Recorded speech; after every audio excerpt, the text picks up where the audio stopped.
Us. How you doing? This is Nick from Steve Soane's Krav Maga Training Center. I am the resident Eskrima instructor, and I'm here to talk to you about what Eskrima is. Eskrima is a fighting system, also known as Ardennes or Kali, that comes from the Philippines. It has been developed over hundreds of years. Primarily a weapons-based system, but it does have empty hand aspects and fighting to it. But it was developed initially under two ways. One was that it was utilized by tribes and villages and barangays to protect themselves from people who wanted to do them harm, invade, pillage, steal, whatever. The other aspect that was dealt with was through the mortal pirates. The mortal pirates would go from island to island and attack and sack villages, trying to do whatever pirates do.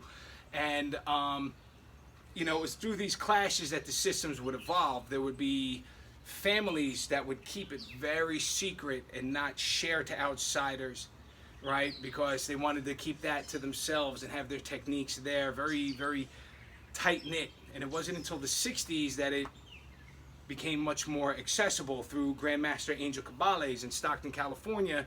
He started sharing his style of Serrata Eskrima, of which I'm also an instructor and student of. Traditionally, they worked with blades. This is called a bolo. It is their form of the machete, but you'll see things such as barang, which is a more wide, almost like a moon-shaped. And then you have the kris, which is also very wavy. Many different blades to utilize in the Philippines. During Spanish occupation, it was outlawed. They didn't like the fact that they were trying to colonize people who were good with weapons, so they tried to outlaw it. So the Filipinos did two things. Number one, they hid a lot of their techniques within cultural dances. So interesting, my wife's Filipino, and there's a dance called the titikling, and she knows it, but she didn't know that it was actually a training for footwork in the martial arts. They also made the switch from blades to sticks, because they were able to carry around the sticks and not draw as much attention to themselves. Majority of Filipinos will utilize a rattan stick, but you also see things such as kamagang or bahi, which are much stronger and heavier. However, they split easier. This is more fibrous, so when the sticks break, very rarely do they snap off and splinter. They'll just kind of spread apart at the end. This is a traditional length of 28 inches, though there are some fighting styles, one of them being Serrata, that fights with a shorter stick. Okay?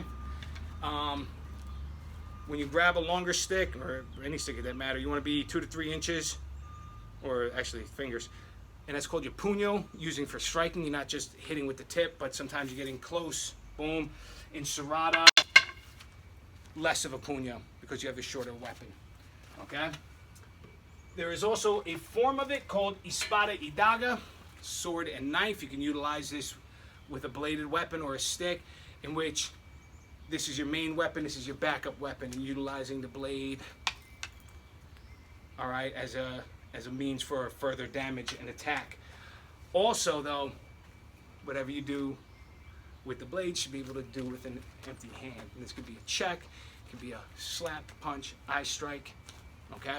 Whatever you see fit, depending on what you're training and how you go through it. All right, guys, I hope this was informative for you. I wanted to do this in a very, I could speak about Eskrima for hours, but I'm not going to do that and take up bandwidth.